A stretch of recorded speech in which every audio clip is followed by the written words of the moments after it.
Kaisip po ni mo, uy. Titapuan kay. Oh. Shhh. Huy. Maldita ni mo. Shhh. Maldita ka. Nandiyan, hindi naman. Itugnawan ng amaw. Nandiyan. Huy. Sakit mo din iyang samad. Imo mo din gitanggal iyang samad. Oo di ay. Sige, wala na. Oy. Wala ka na, oy. Wala na. Wala na. Iskiktan mo, oy. Iskiktan lagi ka, ay. Ano, iskiktan mo ka? Ha? Ba't kasi umama, ha? Umama ni mo? Sipat-sipat na umama ni mo ba, oh? Hello, ako si Batik. Hello, I'm Batika. Yan. So, ano siya, guys. So, ito, guys, anak ko ito ni Nana. So, ito, guys, is girl lalo. Ayan. Napaka-cute nila, guys. Hello. Ano siyang baboy. So, ano siya, ano na ko siya, guys. Sa'yo, siya ko, anong pusod niya, guys. Ayan, sakit siguro na yung pusod ba. Kaya, tanggalan dahil siya na yung kuan. So, ito naman siya, guys. Ito din. Ayan siya, guys. So, charat. So, para sila color. Ayan siya, guys. So, ching. Tapos ito yung ay, nan. Ayaw, lalaki. Ito hilawan yung anak. So, ayan siya, guys. So, taran. Ito, guys. Para siyang baboy. Charat. Kit kayo siya, guys. So, wala pa akong tissue. Kailangan natin siyang punasan, guys. Tahu yung mga pusod nila, guys. Ayan, Ayan, sakit siguro ni sila ba? Nga yung manigitanggalan pusod na yung anak. Ha, Nana? Nga nung ninan? Ano siya, guys? Ang amahanan ni guys is Shih Tzu Maltese. Tapos muna siya, dako mo siya ng Maltese. Ligot sa mga pangit. Charot na guys siya. Tapos, hadlok man ko kay mga pusod ba kay mga open. Ayaw, lagi ko, lagi, ba? Tapos, ito naman siya, guys. Tadanan. Ito ang pinakakit sa tanan, guys. Alam niyo, guys, akala ko talaga, kaingin ko, guys, akala ko talaga, guys, na ang ilang anak, it's duha lang yun. Ang anak ani ni Nana, guys. Tapos, yun, hinilinisan na namin siya. Tapos, akala namin, dalawa lang talaga yung anak niya, yung anak niya. Tapos, yun, hiniling ko na sana is, meron siyang anak na lalaki na puti. Lahat puti. So, ito nga, guys, lumabas. Akala namin, tapos siya sa nanganak. Nagulat kami, guys, kasi merong lumabas. Ito pala siya. Ito ang bunso. Ito ay lalaki. Bunso ito, guys. Cute kayo siya. Hello. Nana. Kung ano siya, guys. Ilang days na ba sila? Today is 29. So, nanganak si Nana. It's 26. 26 ba ito doon? Nanganak si Nana doon? 27? 27 oh. 27 nanganak si Nana. 27.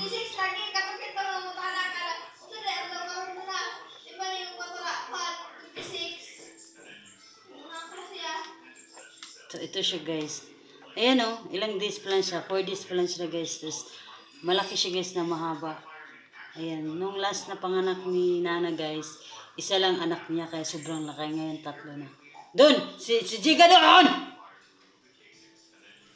Ibangon na yung pano. So, ito na. Wala na. So, ayun, guys. Punasan din natin yung mama, guys. Kaya para magwapa. Ay, baka na ko ito. Ayan. Para di siya magwapa, guys.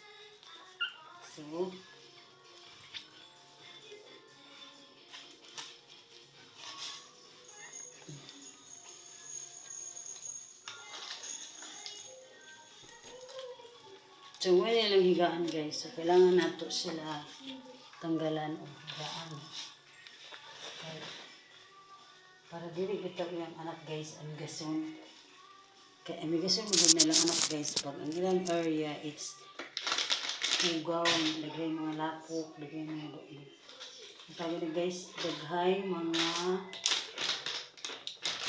okay guys, pambibigyan niya siya.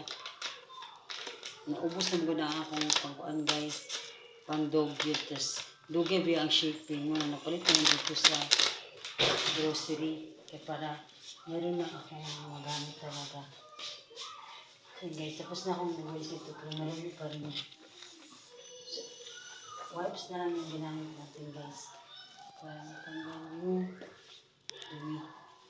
Kasi ito yung ano guys, pag hindi mo kasi nilinis yung mga paligid nila guys, yung anak nila guys, it's magkabutik-butik. Kasi paasan na sila gumigas, yung mga langgam na maliliit. Makati yun guys eh. So, kailangan talaga siya, ilayo sila doon sa mga insekto bitaw guys na kanangkuan. So sinana guys, hindi siya gatas as in. Hindi siya guys.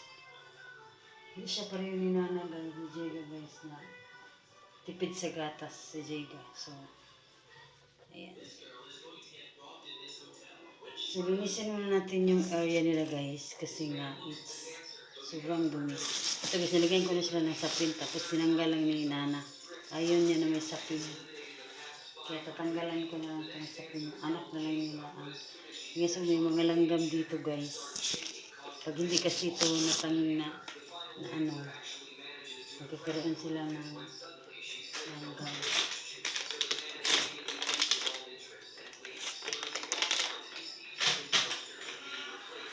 So dito guys, kailangan mo talaga silang ano tawag dito guys, alisin talaga yung mga langgam-langgam na maliliit kasi yun yung makasakit pag nakagat. Meron silang tali guys kasi hindi naman ito mabigat. Kasi guys, it's pag nakawala si Nana, pag wala siyang tali guys, meron akong ibang dog. Nangangaway ito guys, ayun niya may makakita sa kanya. Kaya, ayun, kinukulong namin talaga sila. Ayan siya guys. So, nilinis ko na yung ano nila guys. So, kung napansin nyo guys, itong mga aso na to, tuta na to, is kulot sila kasi yung mama nila guys is Maltese. So, kailangan talaga sila, ano yun, ang daming milk guys ni Nana guys. Napaka-blessed tong aso na to kasi sobrang dami nilang gas, sobrang dami niyang gatas. Ayan. Si Jega kasi kailangan ko pang painumin ng may sabaw para talaga magkaroon siya ng maraming gatas.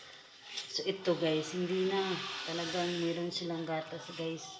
Sobrang blessed si Nana sa anak niya guys. Kaya gusto ko paanakin si Nana kasi marami siyang gatas. Hindi ako nagpo-problema pag manganak si Nana kasi marami siyang milk. Hindi kagaya ni Jega guys, konti lang yung milk ni Nana. So next time ulit guys, paanakan ko ulit si Nana kasi nga it's blessed si Nana pag nanganak. Marami siyang milk. Ayan. Yun nga lang, kukunti lang yung anak niya. So, ayan guys, nililinis ko rin yung mga part nila kasi talaga para mawala yung amoy. Yung ganito na, yellow pa kasi yung ano nila guys, and medyo kulot sila guys kasi yung papa nila is kulot. Kaya kulot din yung malayibo nila. So, tingnan mo, kukita mga ulo nila. Parang biik to. Tamang itim yung tenga. Ito yung mana sa mama niya. Kaso dito lang yung ano, mana ito kay Nana kasi yung mukha lang niya may itim dito, tenga niya itim. Pero yung buong katawan niya, it's puti talaga. Ito yung mana sa mama guro. Kasi yung dito niya may itim, dito may itim. Si Nana may itim dito. Yun. Yung tenga niya is kagaya nito. Ayan, kagaya nito guys. Yung tenga ni Nana is itim. Then, itim din yung leeg niya. Itim, ganun din. So, ito yun. Itim, puti lahat. So, ito talagang puti as in puti. Ito yung hiniling ko kay Nana noon. Na sana it's magkaroon siya ng puti na aso, na anak, na papi, na lalaki. So, ito na nga siya guys. Ayan, lalaki na siya. So, puti talaga siya lahat. Dito, meron siyang konting brown sa ulo niya. So, ayan guys, ito yan. Cute. Ang cute. Ang cute talaga nito guys. Ayan, lalaki po ito. Ayan, ito po yung isikikip namin Kasi, ayan, oh, cute talaga siya, oh. Ito yung hiniling ko sa kanya na sana magkaroon siya ng puppy na lalaki na color white na kamukha niya. Just, hindi ko alam kung kamukha niya ito or kamukha nung nag-breed sa kanya, kay Rizzy. So, yun yung hiniling ko guys, kay Nana noon na sana magkaroon siya ng anak na puti, lalaki, tapos kamukha niya talaga. As in, kamukha niya. Kasi cute talaga pag puti. Yan. Marami kasong aso yung sukok white. Para talaga malinis tingnan, yung white na aso. Ayan. So, yan guys, ang anak ni Nana guys, yung aking aso na Yorkie. Ayan, yan po si Nana. Skekta po yan guys. Nakakatakot guys pag si Nana ay nag-anak. Talagang walang asong pag si Nana mag-anak guys, talagang walang pwedeng lumapit sa kanya. Kaya, ayan. Ito na yung updates natin guys for my dog na nanganak na sila Nana. So, ayan. Nanganak si Nana guys is August 26 ng madaling araw. So, ayan. Nanganak si Nana August 26 ng 12 o'clock yata yun or 10 o'clock. So, akala namin guys, is dalawa lang yung papi niya. Tapos nagulat kami kasi inilinis na namin siya. Tapos sa nanganak, tinanggalan namin yung mga pinag-anakan niya. Tapos nagulat kami guys, lumabas ito. Itong white na to. Ito yung hiniling ko sa kanya. Kahit nung unang anak niya, sabi ko sana magkaroon siya ng anak na puti lahat. Tapos lalaki, tapos kamukha niya. So, ayan. So, ngayon nagkaroon na, ayan na, ito na nga yung anak nila na puti lalaki. So, hindi ko alam kung kamukha niya ito or kamukha ng kanyang papa na nag-breed sa kanya ng Maltese. So, ito guys, yung update natin kay Nana. Nanganak na po ang aking aso na si Nana. So, ito na. So, mag-isa lang si Nana dito guys, yung area na to. Siya lang talaga. Ayan. Wala talaga siyang kasama dito kasi matapang si Nana guys. Ayaw niyang may nakikita siyang ibang aso. Ayan, ganun din si Jigo guys. Kinukulong talaga namin. Kasi ayaw namin na may makakita kasi nagagalit sila. Mainitin ang ulo nila guys. So malilinis sila ngayon guys kasi dati nung last na panganak nila na sobrang dumi. Ngayon sobrang linis na kasi syempre guys sabay-sabay sila, tatlo sila nung time na last na panganak nila. Ngayon dalawa na lang sila. So medyo natutukan ko na sila ng maayos. So, ayan lang guys ating update. Thank you so much for watching. Bye-bye. See you guys again sa updates natin pag namulat na po sila guys. So, that's it for the vlog. Thank you so much. Bye-bye.